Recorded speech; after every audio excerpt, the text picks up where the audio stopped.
Whenever you drastically change your diet, gas and bloating are always possible as your body and gut bacteria get used to digesting and absorbing new food. Most of the time, these things subside or go away over time. But what do you do if it doesn't and continues to bother you during your diet? Hi, I'm Dr. Brian Young, a naturopathic doctor in Toronto. Let's go over why gas and bloating occurs during dieting and how you can deal with it.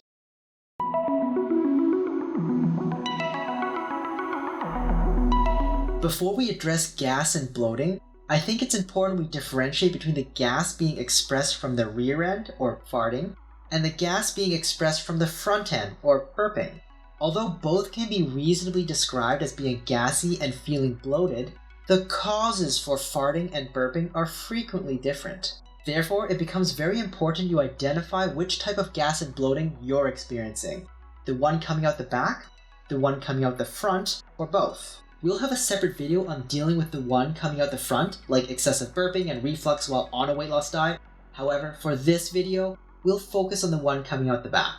Common symptoms are excessive farting or flatulence, and a bloating sensation that generally occurs in the lower abdomen, kind of around the belly button. A common cause may be that your body is not very efficient at breaking down and absorbing the food, resulting in the food being broken down by your gut bacteria.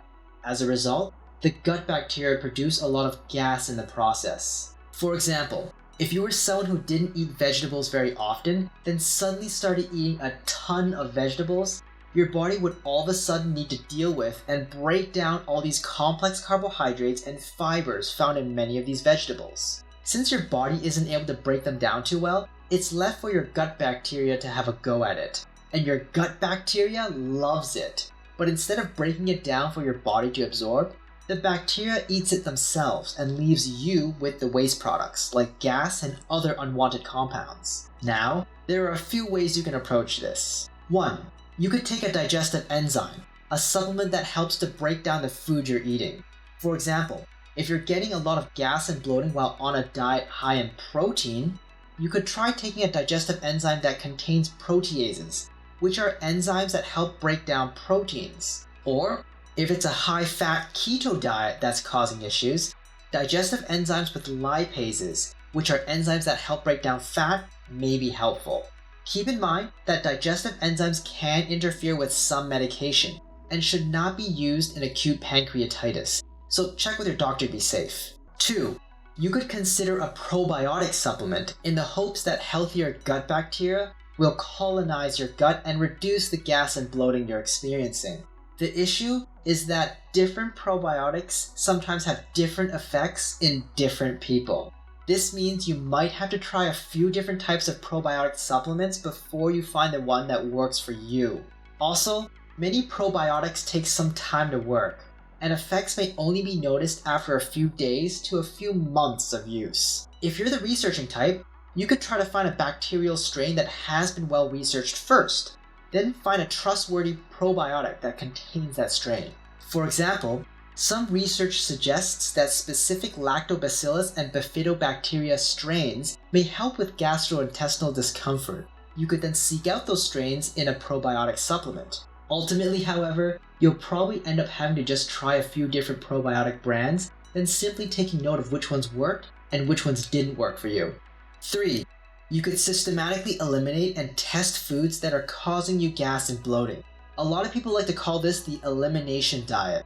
It's essentially a highly restrictive diet that temporarily removes all the foods that are most likely to cause digestive discomfort in people. After going on this elimination diet for a few weeks, whatever symptoms you'd be experiencing then would determine your next steps. If the symptoms haven't changed at all, you could try eliminating even more foods. Of course, it gets to a point where you're basically eating nothing, but still feeling bloated.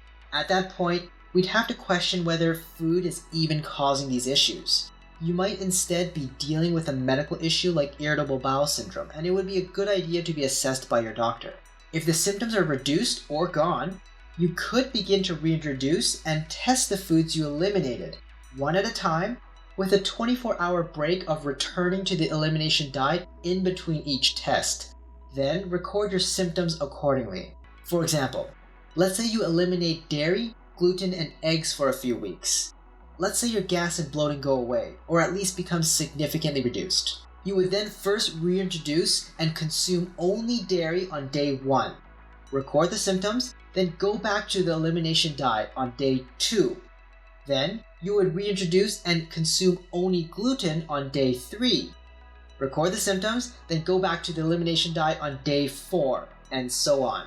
This would give you a systematic way to test all the foods that may be causing you gas and bloating, allowing you to either reduce their intake or steer clear of them during your weight loss protocol. I'll leave a link to the version of the elimination diet I use frequently in my patients down below in the description. So there are some simple ways you can help manage gas and bloating yourself while on a weight loss diet. I don't recommend a particular order you try them, just try whichever is most feasible for you first. Remember that excessive gas and bloating can also be caused by more serious medical issues. We only looked at gas and bloating caused by dietary changes, as might be seen in a weight loss diet. So if your symptoms persist or get worse, go see your doctor. Let me know in the comments down below if you experienced gas or bloating and how you dealt with it. And if you found this video helpful, please leave me a like. As before, I'm Dr. Brian Young, bringing you weight loss info on this channel. Subscribe and hit the notification bell if you're interested in learning more, and share it with someone you know can use the help.